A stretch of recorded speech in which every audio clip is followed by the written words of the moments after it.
Diamond হারবারে বিক্ষোভের মুখে পড়লেন সুকান্ত মজুমদার। কেন্দ্রীয় শিক্ষা প্রতিমন্ত্রীকে ঘিরে ধরে গো ব্যাক স্লোগান, সেই ছবি এই মুহূর্তে দেখাচ্ছি। ডায়মন্ড হারবারে বিক্ষোভের মুখে পড়তে হলো সুকান্ত মজুমদারকে।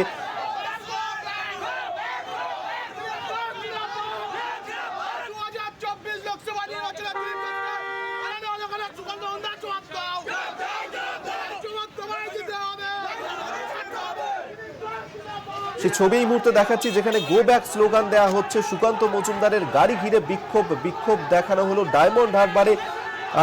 দিলীপ ঘোষের অনুগামী বলে স্লোগান, এবং যেখানে সুকান্ত মজুমদার তার গাড়ি ঘিরে ধরে এভাবেই বিক্ষোভ। ডায়মন্ড হারবারে বিক্ষোভের মুখে পড়তে হলো সুকান্ত মজুমদারকে। মানুষ প্রধান আমাদের সঙ্গে টেলিফোনে রয়েছেন, প্রতিনিধি মানুষ।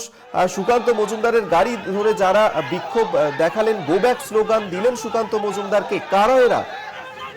দেখো অভিজ্ঞতা, তোমাকে প্রথমে বলে রাখি, এরা যারা বিক্ষোভ দেখাচ্ছে সেটা হচ্ছে বিজেপি সমর্থক, দিলীপ ঘোষের অনুগামী বলে তারাই কিন্তু এই স্লোগান দিচ্ছে। সুকান্ত মজুমদারকে গাড়ি দেখেই তারা কিন্তু গো ব্যাক স্লোগান দিচ্ছে। কারণ যেটা জানা গেছে, বেশ কিছুদিন আগে ডায়মন্ড হারবারের যে মিষ্টি বিলি করা হচ্ছিল যে বিহারে ভোটে জেতার পরে, তখনই কিন্তু তাদেরকে মারধর করা হয়। তৃণমূল সমর্থকদের হাতে তারা কিন্তু মারধর খায়। সেই মারধর খাওয়ার পরেই কিন্তু তাদের সঙ্গে দেখা করতে আসে আজকে সুকান্ত মজুমদার। তখনই কিন্তু গো ব্যাক স্লোগান দেয় বিজেপি কর্মীরা।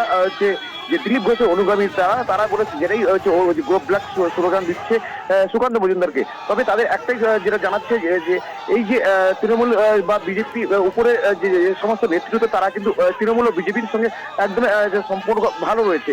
তবে যারা নিচু স্তর তারা কিন্তু হচ্ছে তৃণমূলের কাছে আক্রান্ত হচ্ছে। আর সেই কারণে কিন্তু আজকে গো ব্যাক স্লোগান দেওয়া হচ্ছে। দিলীপ ঘোষের অনুগামী বলে তারা পরিচয় দিচ্ছে। ধন্যবাদ মানুষ তোমায়। মানুষ প্রধান আমাদের সঙ্গে টেলিফোনে ছিলেন, প্রতিনিধি, অর্থাৎ বিজেপির এক দলের কর্মী সমর্থক, তারাই সুকান্ত মজুমদার, তাকে ঘিরে ধরে এভাবেই বিক্ষোভ দেখালেন, তুললেন গো ব্যাক স্লোগান।